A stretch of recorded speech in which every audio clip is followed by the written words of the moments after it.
నామాన్ని ఇద్దరుగా ముగ్గురుగా కూడి సమాజ మందిరంలో కావచ్చు, కుటుంబంలో కావచ్చు, అంటే గృహకుటుంబంలో కావచ్చు, కృతజ్ఞత కుటుంబంలో కావచ్చు, ఎక్కడైతే మీరు ఇద్దరు ముగ్గురుగా కూడి నా నామాన్ని స్థుతిస్తారు ఆ స్థలంలో నేను వస్తానన్న దేవుడు ఈరోజు మాట్లాడుతున్న మాట ఏంటంటే, మన దేవుడిని యెహోవా మనకు సమీపముగా ఉన్నట్లు మరి ఏ గొప్ప జనములను ఏ దేవుడు సమీపముగా లేడు. వాక్యం అనేది నా సొంత మాటలు కాదు. ఏదో దూర ప్రాంతాలకు మనం వెళ్ళి మొక్కులు తెచ్చుకోవటం, మొక్కుబడులు చెల్లించడం కాకుండా ప్రతి గ్రామంలోనూ ప్రతి పట్టణంలోనూ ఆయన యొక్క ఆలయాలు వెలిసాయి. అంటే కట్టించుకున్నాడు కదా. అంగరంగ వైభవంతో దేవుడు మందిరాలు నిర్మించుకున్నాడు. సంఘ పెద్దలను ఏర్పాటు చేసుకున్నారు, స్త్రీల సమాజాన్ని ఏర్పాటు చేసుకున్నారు, సండే స్కూల్ టీచర్స్ని ఏర్పాటు చేసుకున్నారు, పాస్టర్ గారిని అలౌట్ చేసుకున్నారు, సిఆర్ గారిని అలౌట్ చేసుకున్నారు. ఇలా వ్యవస్థ ప్రకారంగా వ్యవస్థను స్థాపించేది డాక్టర్ మార్టిన్ లూథర్ గారు మహాశయంగా చెప్తుందిగా. ఇలా అంచెలంచెలుగా స్టెప్ బై స్టెప్ దినదినాభివృద్ధి దయచేశారు మనకి ఏఎన్సీ క్రమం సంఘాలకు. ఆ సంఘాలను స్థాపించడానికి ఎన్నో నిష్ఠ కలిసి ఏమండి ఆలయ ప్రదర్శనలో ఏదో గ్రామంగా జరిగాయి. అంత నిష్ఠగా జరిగితే ఆలయ ప్రదర్శన ఎంత కష్టపడి మనం మందిరాలు నిర్మించుకున్నాం. ప్రతి చోట నూరార ప్రేమగా మన అన్నవారిని కూడా మరి సహాయంగా అంటే దేవుని యొక్క కానుకగా అనేక చోట్ల మనం గురువులని మన పెద్దల యొక్క సహాయ సహకారాలతో దేవుని ఆలోచనతో దైవ మందిరాలు కనపడ్డాయి. ఎందుకు కనపడ్డాయి? ఆ మందిరంలో మనం ఎవరిని ప్రతిష్ఠించుకున్నాము? దేవుని యొక్క వాక్యాన్ని ప్రతిష్ఠించుకున్నాం. పులిపీకులు కదా ఎవరున్నారు ఈరోజు? అంటే మనకు సమీపంగా ఉన్నాడా, లేకపోతే ఒక 10 మైళ్ళ దూరంలో ఉన్నాడా? ఆలయంలో ఉన్నాడు. ఆలయం ఉందా మనం ఉన్నాం. ఆలయంలో ఉన్నటువంటి మనతో పాటుగా ఆయన ఉన్నాడా లేదా? ఉన్నాడు. ఆయనతో పాటుగా మనం ఉన్నాం. కలిసి మనం అందరము ఆయన ముఖాముఖిగా ఎదురుగా చూస్తుంది.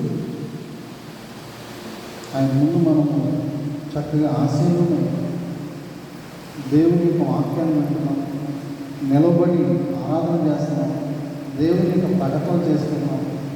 ప్రతి కుటుంబం కూడా దేవుని మందిరంలో వదిలేయడానికి ఎంతగానో ప్రతి ఒక్కరు కూడా కృషి చేస్తారు. పిల్లల గమనించండి. ఈ విధంగా ఆరాధించడం ద్వారా మనకు ఏం కలుగుతుంది? ధైర్యం కలుగుతుంది. ఏం కలుగుతుందమ్మా?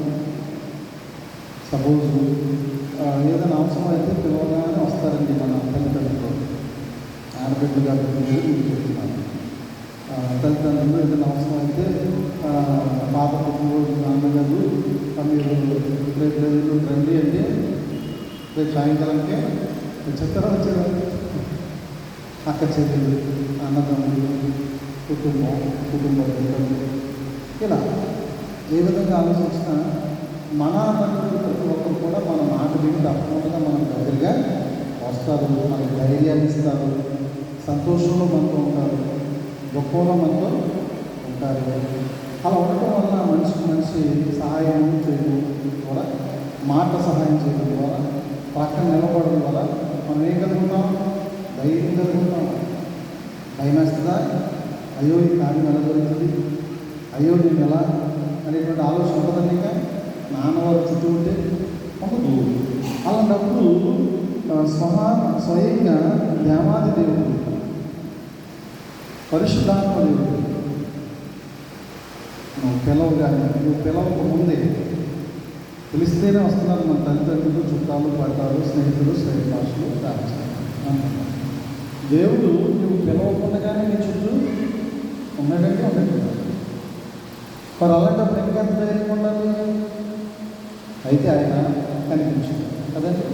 కనిపించదు, నీకు నాతో మాటగా మాట్లాడాలి. ఆత్మస్వరూపి కదా.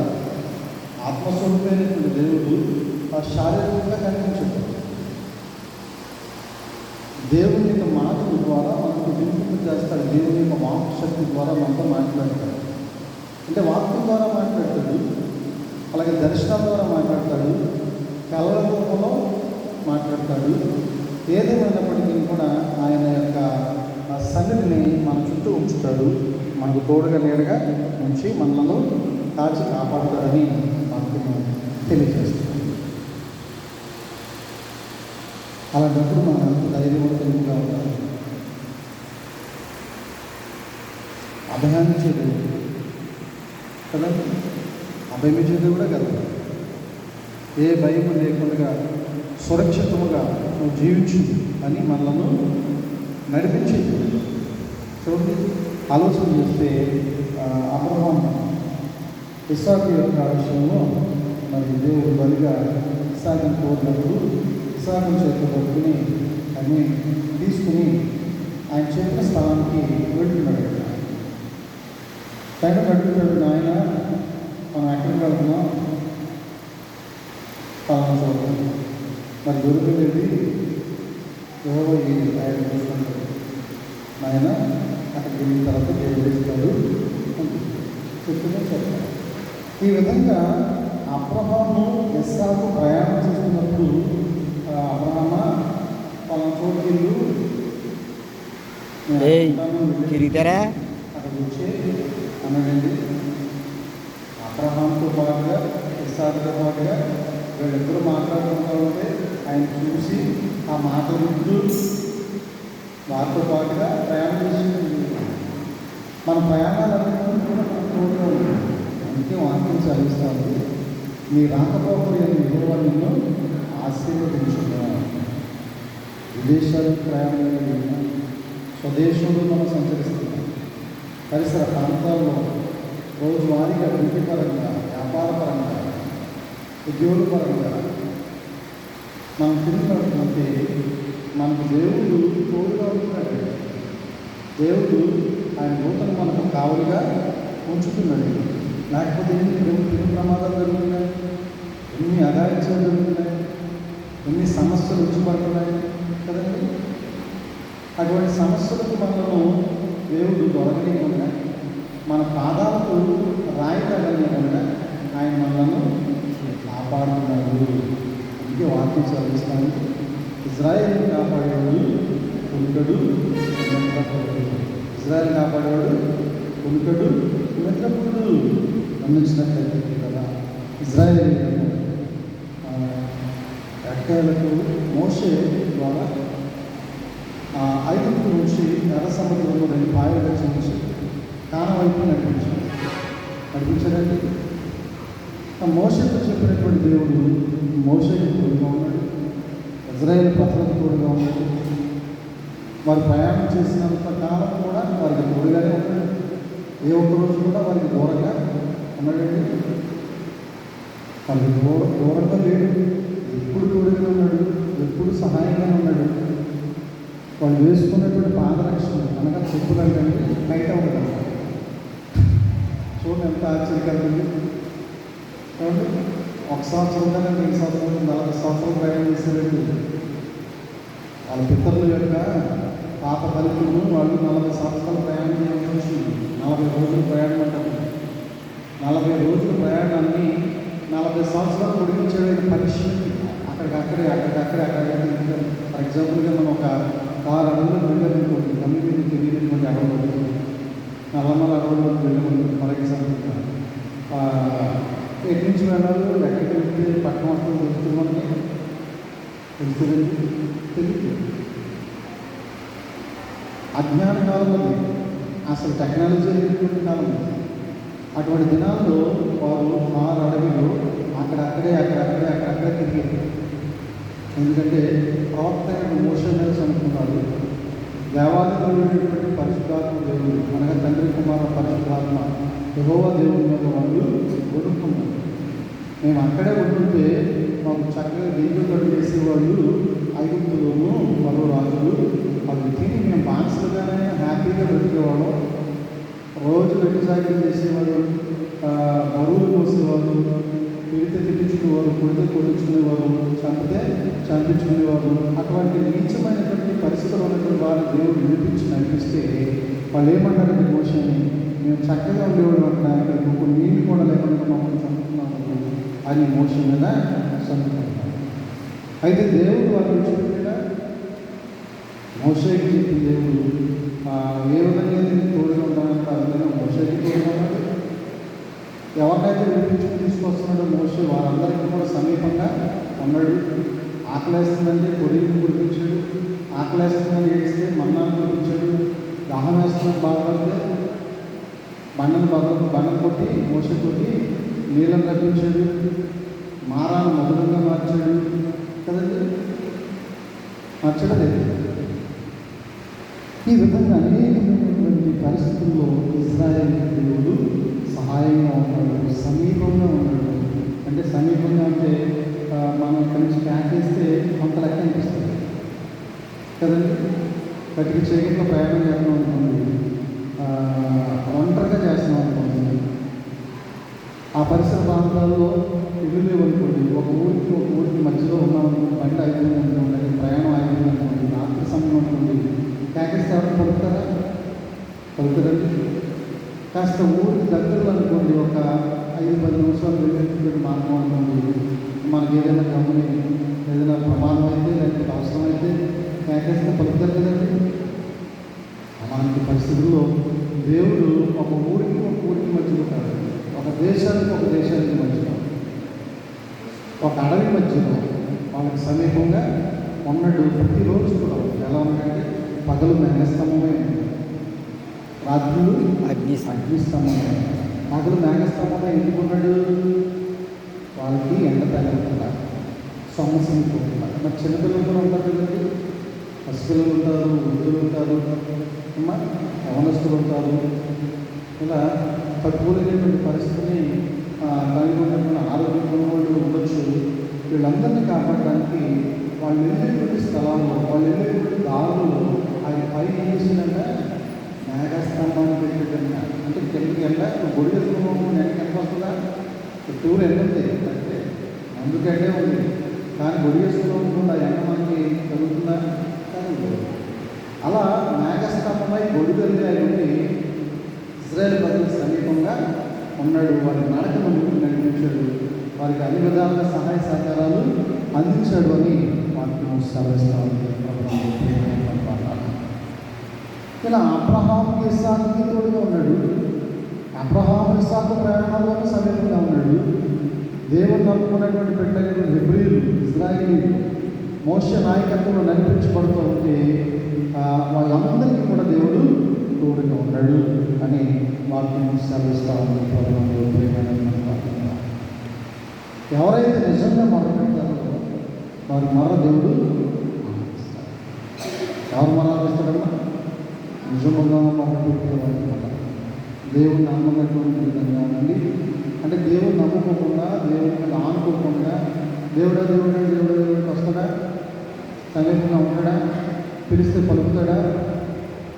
ఎప్పుడు పలుకుతాడు? దేవుడి మీద ఆనుకుని, దేవుడి చిత్తానుసారంగా జీవించి, దేవుడి కృపలో బలపరచబడి, ఏమంటే దేవుని యొక్క మనుషులుగా మనము ఉన్నప్పుడు మనం పిలిస్తే ఆయన పలుకుతాడు, మనకు సమీపంగా ఆయన ఉంటాడు అని వాక్యం సెలవిస్తూ ఉంది. ప్రభునందు చూడండి, మొదటి యోహాను పత్రిక 5వ అధ్యాయం 13 వచ్చి చదువుకున్నాం ఒకసారి. మొదటి యోహాను పత్రిక 5వ అధ్యాయం 13 వచ్చింది. ఆయనను బట్టి మొదటి యోహాను పత్రిక 5వ అధ్యాయం 13 వచ్చింది.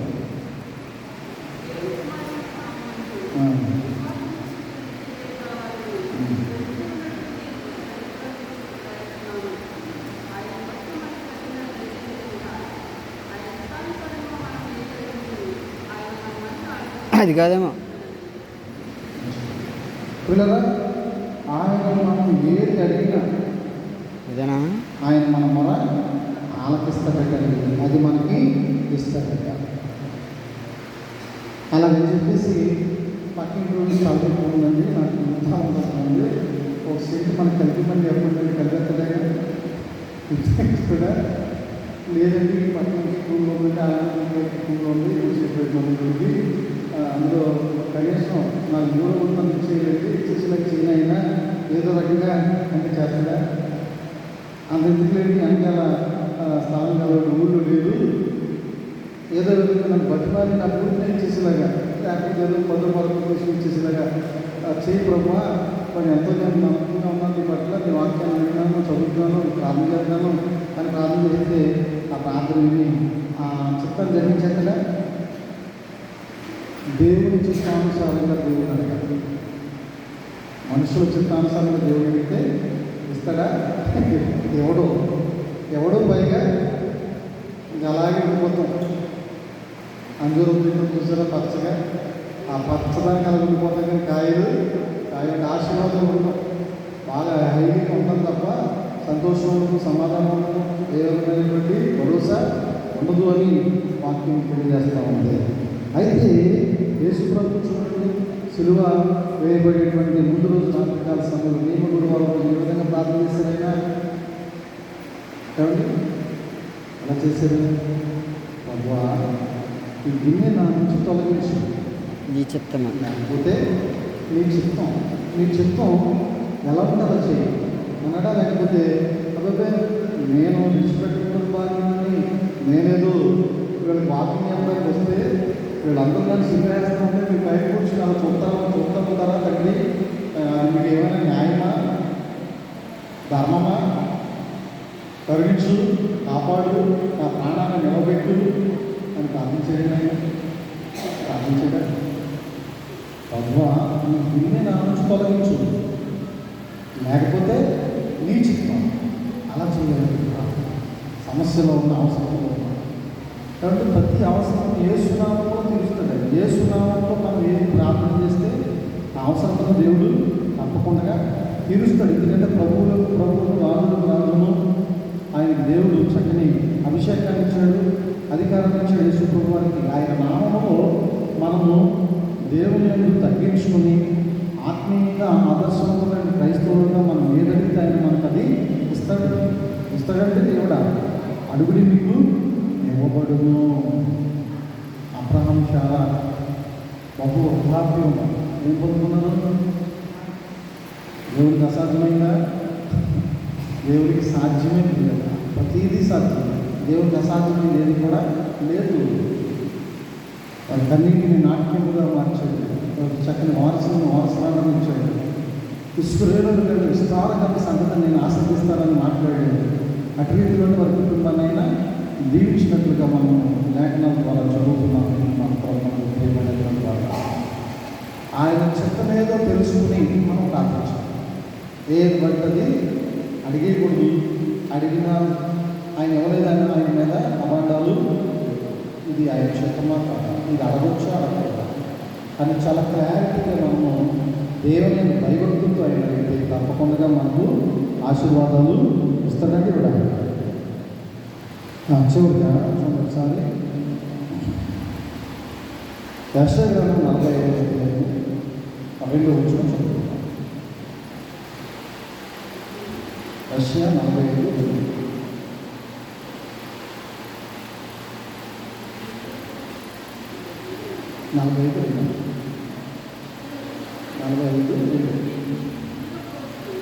నేను నీకు ముందుగా పోవచ్చు, మెట్టగా ఉన్న స్థలమును సరళం చేసుకును, ఇత్తడి తలుపులను పగులగొట్టును, ఇనుప గడియలను చాలా. కాబట్టి ఒక మినిస్టర్గా వస్తారనుకోండి, ఆయన ముందు ఎవరు నడుస్తారు? సెక్యూరిటీ. ఆయనకి ముందుగా దారులను కూడా సరళమవుతుంది. ఆయన వెళ్ళి ఎక్కడైతే ప్రసంగించబోతున్నారు, ఏ ప్రదేశంలో అయితే శంకుస్థాపన చేయబోతున్నారు, ఏ ప్రదేశంలో అయితే ఆయన ఓపెనింగ్ చేయబోతున్నారు, ఆ ప్రదేశం అంతా కూడా చాలా పకడ్బందీ సెక్యూరిటీతో ఉంటుంది. ఆయన కొరకు కొంతమంది సైనికులుగా రక్షకులు అనగా పోలీస్ సిబ్బంది ముందుకు ఎలబడి ఉంటుంది.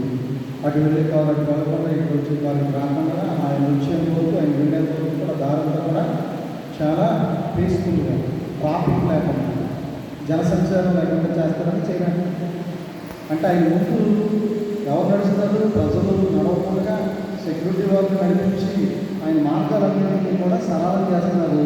ఆయన గౌరవప్రదంగా ఆ యొక్క దారిని చూస్తున్నారు.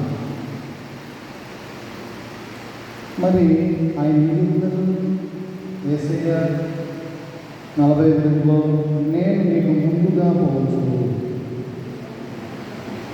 ఎవరు పోతారో మనకి ముందుగా? ఒక పెద్ద మినిస్టర్ గారికి, కలెక్టర్ గారికి ముందు వెళ్తారండి. సామాన్యమైన మనకైనా ముందు నడుస్తున్నాడు. సామాన్య జీవితాలు జీవిస్తున్నట్టు మనకు ముందుగా నడిచేది ఎవరు? యేసుక్రీస్తు పరిశుద్ధాత్మ. ఈ విధంగా నేను మీకు ముందు పోతాను, మీకు ముందుగా నడుస్తాను. మీకు అడ్డొస్తున్నాయా మెట్టలు, నేను వాటిని తీసేస్తాను. మీకు అడ్డొస్తున్నాయా శ్రమలు, నేను వాటిని ప్రక్కకు పెట్టేస్తాను. ఇత్తడి తలుపులు అడ్డంకులు వస్తున్నాయా మీ ప్రయాణానికి, ఆ ప్రయాణంలో ఉన్నటువంటి అడ్డంకులన్నింటినీ కూడా నేను పక్కకి పెడతాను. ఇనుప గడియలు సాతాను ఏం చేస్తాడంటే దేవుడు నమ్ముకున్న బిడ్డలకి ఏ పని కూడా జరగలేదు. అది అతని టార్గెట్.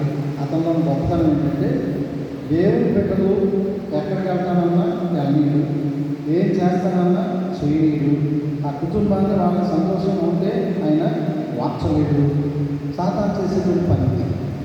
అయితే దేవుడు చేసే పని ఏంటంటే అలా చేసేటువంటి ఆ పనులను నేను తిప్పికొడతాను.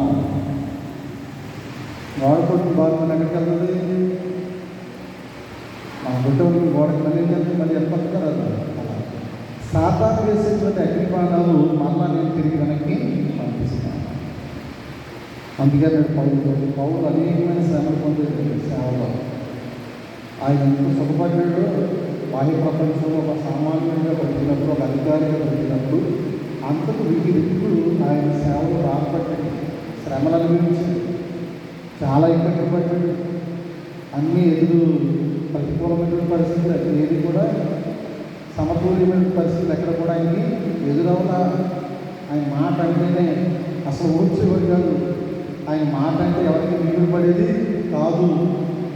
గొప్ప గొప్ప శాస్త్రులు, పరిచయం, సద్దుదైనటువంటి బైబిల్ అంతా తెలిసినోళ్ళు, దేవుడు నమ్ముకున్నోళ్ళు, మెస్సయ్య వస్తారని ఎదురు చూసినటువంటి వాళ్ళు యేసు ప్రభుని ఎలాగైతే తిరస్కరించారు, అపోస్తలుడైన పౌలుని కూడా అదేవిధంగా తిరస్కరించారు. ప్రభువునందు ప్రియమైన వాళ్ళ దేవుడు ఊరుకున్నాడా? ఆ పరిస్థితులను తిరిగి తిప్పికొట్టాడు. ఆ స్వార్థ సేవకు తగినటువంటి సహాయం అందించాడు. ఉత్తమమైన వాటిని ప్రచురించడానికి పాదాలు సుందరాలని ఏ ఒక్కరు ఆ ఉత్తమమైనటువంటి పాదాలు కలిగినటువంటి స్వార్థ సేవకులను చేర్చుకుంటారు, వారు ఆశీర్వదించబడతారని లేఖనాల ద్వారా దేవుడు మనకు తెలియజేస్తూ ఉన్నాడు.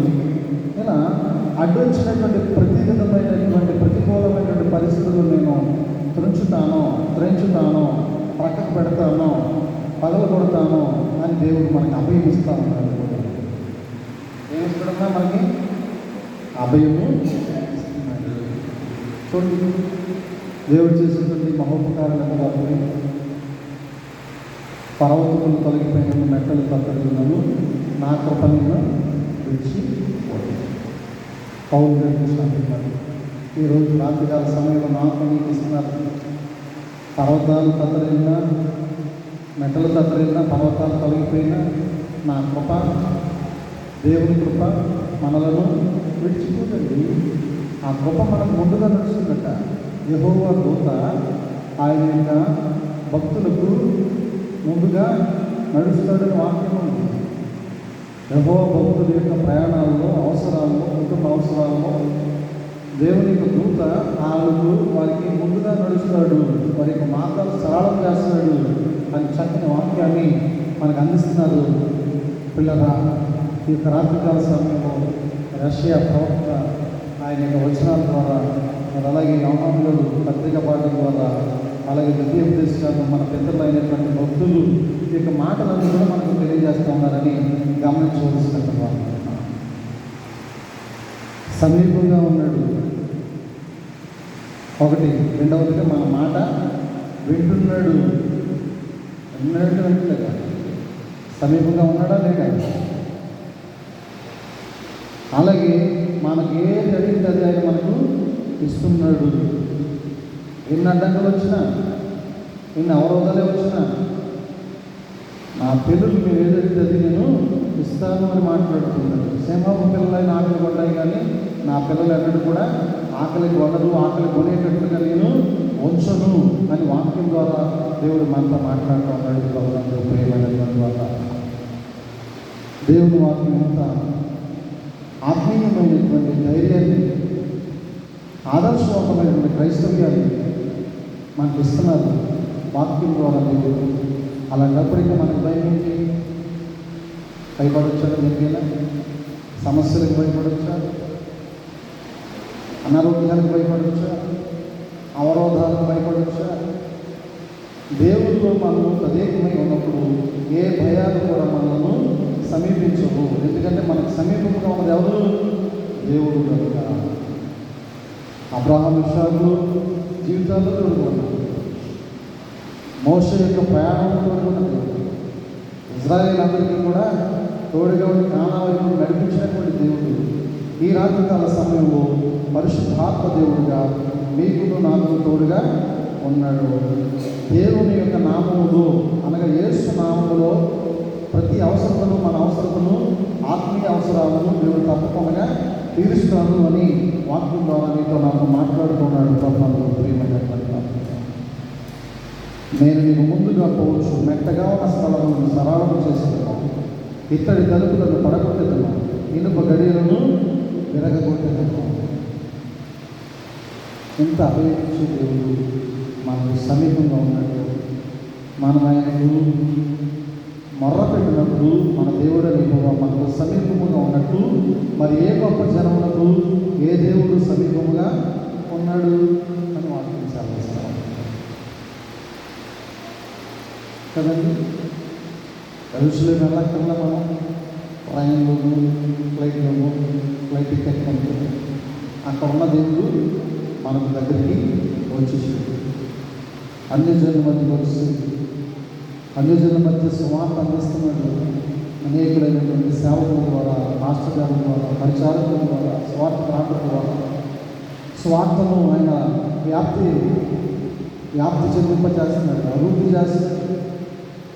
పౌలు గారు ఆడన్నట్టుగా స్వార్థ అందించకపోతే నాకు శ్రమ అన్నట్టుగా ఈరోజు సేవకులు ప్రతి ఒక్కరు, యాజకులు ప్రతి ఒక్కరు కూడా చాలా ఆత్మీయమైన వైరాగ్యంతో దేవుని వాక్యాన్ని ప్రకటించడానికి, దేవుని వాక్యాన్ని ప్రచురించడానికి సిద్ధపడినారు. యుద్ధ ప్రాతిపదికలో దేవుని స్వార్థ జరుగుతూ ఉంటున్నారు. జరుగుతుంది లేదా? ఎన్ని ఆటంకాలు వచ్చినా స్వార్థ ఆగట్లా, ఎన్ని అవరోధాలు ఏర్పడినా స్వార్థ నిలపడానికి ఒకరి వల్ల అవట్లా. ప్రభువు ప్రియమైనటువంటి వల్ల ఆ దినాల్లో మరి ఏ విధంగా అయితే రాజులు శాసనాలు రాసి ఈ దేవుడిని మనం అందరూ పూజించాలి, ఈయన నమ్మకమైనటువంటి దేవుడు, ఈయన బలమైనటువంటి దేవుడు, ఈయన ఆశ్చర్యకరుడు, ఆలోచనకర్త అని గొప్పగా చాటారు ప్రవక్తలు, అలాగే రాజులు. అదేవిధంగా ఈనాడు కూడా ఆయన చేస్తున్నటువంటి కార్యాలు ప్రతి కుటుంబం కూడా చదువు చూస్తూ ఉంటుంది. కేవలం ఒక గుంపుకి, ఒక తెగకి, ఒక కమ్యూనిటీకి చెందినటువంటి వాడు కాదైనా ఈరోజు అష్టాధిపతాలు అందరూ కూడా అనేకులు రక్షించబడి పలు చోట్ల దేవుని ఆరాధిస్తున్నారు, దేవుని నామాన్ని మొక్కుతున్నారు, దేవుని నామంలో వారు ఎదుగుతున్నారు, అనేకమైన బల సౌకర్యాలు జరిగించుకున్నారు, దేవుళ్ళు అనేకమైన విధాలుగా ఆశీర్వాదాలు వారు పొందుకుంటున్నారని మనకు అనేక సాక్ష్యాలు వినపడతా ఉన్నాయి. వాణిజ్య ప్రకటన ద్వారా, అలాగే టీవీ ఛానల్స్ ద్వారా స్వార్థలో భాగంగా, అలాగే సమీప ప్రాంతాల్లో ఉన్నటువంటి అన్య సహోదరుల యొక్క వారి సేవకుల ద్వారా కనబడుతున్నారు కదండి. పుట్టు క్రైస్తవులు కాకపోయినా మధ్యలో రక్షించబడి మందిరాలు కట్టుకొని అన్యులకు దేవుడి స్వార్థ అందించేవారు లేదా? మన దగ్గర రావడానికి లేక మనం వాళ్ళకి వార్తలు అందించడానికి మొహమాటం కావచ్చు, వాళ్ళు ఏమైనా అనుకుంటారేమోనండి, చట్టం ఒప్పుకుంటారో ఒప్పుకుంటుంది, లేకపోతే సమాజంలో ఏమైనా ఇబ్బందులు వస్తాయేమోనండి. మరి అందుకని దేవుడు నేను చెప్తున్న మాట విని మీరు నన్ను తప్పుపడతారు కదా, బెయల్జెబూలు దేవత వల్ల నేను మాట్లాడుతున్నాను చెప్తున్నాను కదా, బెయల్జెబూలు దేవత వల్ల నేను కార్యాలు చేస్తానని చెప్తున్నాను కదా, రేపటి దినాన మీ పిల్లలే ఈ కార్యాలు కంటే ఇంకా గొప్ప కార్యాలు నా నామములో చేస్తారు. నాకంటే గొప్ప సువార్త వాళ్ళు చేస్తారు. ఎంత మంచి మాటలు మాట్లాడలేరు ఆయన. నిజమే కదండి, 3.5 సంవత్సరాలు చేశారండి ఆయన టోటల్ లైఫ్లో సువార్త. కానీ రోజు అన్ని సోదరులు కుటుంబాలు ఉన్నటువంటి పెరిగినటువంటి బిడ్డలు చక్కని సువార్తలు చేస్తారా లేదా? ఈరోజు దినదినార్థం చెందుతూ మన ఏల్సి సంఘాలు ఆ దేవుని యొక్క ఏర్పాటు మేరకు ఎంతో అంగరంగ వైభవముగా ఈ ముఖ్యంగా అటువంటి మండల కాలంలో మరి దేవుని యొక్క సువార్త అధికంగా జరిగించడానికి మరి పెద్దలు, అలాగే ఏసీసీ మెంబర్ గారు, డెలిగేట్ గారు, అలాగే మరి ఆల్టర్నేట్ డెలిగేట్ గారు, మనకి ఇచ్చిన అధికారులు, పాస్టర్ గారు, సిఆర్ గారు అందరూ కూడా సహకరిస్తున్నారు కదండి సేవలు. కనుక దేవుడు చేసేటువంటి అద్భుతాలు, దేవుడు చేసేటువంటి ఆశ్చర్యక్రియలు, దేవుడు చేసేటువంటి మేలు, దేవుడు చేసేటువంటి శుభసూచకమైనటువంటి సంఘటనలు అన్నింటినీ కూడా మనం మధ్యలో దాచుకుని ఊరికి విడిచిపెట్టే కనుక మన ప్రాణంతో మాట్లాడుకోవాలి. మనం ఒంటరి సమయంలో దావీదు ఎలా మాట్లాడుతున్నాడు? ఓ నా ప్రాణమా, నువ్వు దేవుడు చేసిన ఉపకారాల్లో దేన్ని కూడా మరువకును. ఆయన చేసినటువంటి ఉపకారాల్లో దేన్ని కూడా మరువద్దు. ఆయన అనేకమైన ఉపకారాలు చేశాడు. నీ కష్టంలో నేనున్నానన్నాడు, ఒంటరి సమయాల్లో నేనున్నానన్నాడు, ఆకలేసిన ఆహారాన్ని మనకి ఇచ్చాడు ఆయన అని ఎవరితో చెప్తున్నాడు దావీదు? ఆత్మను తిరుగుకోండి, తన ప్రాణంతో మాట్లాడినప్పుడే. అలా మనం కూడా ఆత్మీయంగా ఆలోచన చేస్తే మన ప్రాణమును ఒక స్నేహితుడిగా ఎన్నిక చేసుకుని ఆ స్నేహితుడైన ప్రాణాన్ని మనం బలపరుచుకోవాలి ఆత్మీయంగా. శరీరాన్ని బలపరుచుకున్నాం కదండి అనుమానీయం ద్వారా, శరీరాన్ని శుభ్రపరచుకున్నాం కదండి స్నానాల ద్వారా. అలాగే ఆత్మను కూడా దేవుని యొక్క వాక్యమైన ఉదక స్నానం చేత శుభ్రపరుచుకుంటూ ఉండాలి ప్రతి వ్యక్తి. అలాగే ఆత్మీయమైనటువంటి దేవుని మాటలు వింటూ మనం వినడం ద్వారా మనలో ఉన్నటువంటి ఆత్మ బలపడుతుంది కదండి. దేవుని వాక్యంటే మనం ఏమైనా కొంచెం వెయిట్ పెరుగుతామా, హైట్ పెరుగుతామా? ఎవరు బలపడతారు? దేవుని వాక్యం ఉంటే ఆత్మ, మనలో ఉన్నటువంటి ఆత్మ బలపడుతుంది. ఆత్మ శక్తి కానీ శరీరం బలహీనమైనది, ఎందుకంటే బలహీనమైనది కఠిన శరీరం. కనుక ఆత్మను బలపరుచుకునే విధంగా దేవుని వాక్యాన్ని మనం వినాలి, దేవుని వాక్యాన్ని కీర్తించాలి, దేవుళ్ళు మనం బలపడాలి. అలా బలపడుతూ అనేకలను బలపరచాలి. ఏమంటే స్టార్స్ అంటే లోకంలో ఉన్నటువంటి విఐపీలు కాదండి, వాస్తవంగా చెప్తానంటే. స్టార్స్ అంటే ఎవరంటే దేవుని వాక్యాన్ని వినిపించి వచ్చిన 4 మాటలు చెప్పి దేవుని మందిరానికి రానటువంటి వారిని నడిపించినటువంటి వారంటే ఆకాశమండలం మంది జ్యోతుల వలె ప్రకాశిస్తారు. వారు ఎవరైనప్పటికీ అమ్మ మందిరానికి వెళ్దామండి, ఊరకన ఇంటి దగ్గర కూర్చుంటే ఏమొస్తుంది? దేవుడు అనేకమైనటువంటి ఆశ్చర్య కార్యాలు మన కుటుంబాల్లో చేస్తున్నారు కదా, మనకు ఆరోగ్యాన్ని ఇస్తున్నారు కదా, ఆయుష్ని ఇస్తున్నారు కదా, మన బిడ్డలను పోషిస్తున్నారు కదా. మనం ఏది అడిగితే అది దేవుడు ఇవ్వడానికి సిద్ధంగా ఉన్నాడు కదా. తల్లి ఈరోజు దేవుని మందిరానికి వెళ్దాం రండమ్మా అని తీసుకొచ్చి నలుగురిని దేవుళ్ళు తీసుకొచ్చి మార్చగలిగితే, దేవుని వాక్యం వినేటట్లుగా చేస్తే వారు ఆకాశ మండలం నుండి జ్యోతుల వలె ప్రకాశిస్తారంటే స్టార్స్ అంతా వాళ్ళు దేవుడు.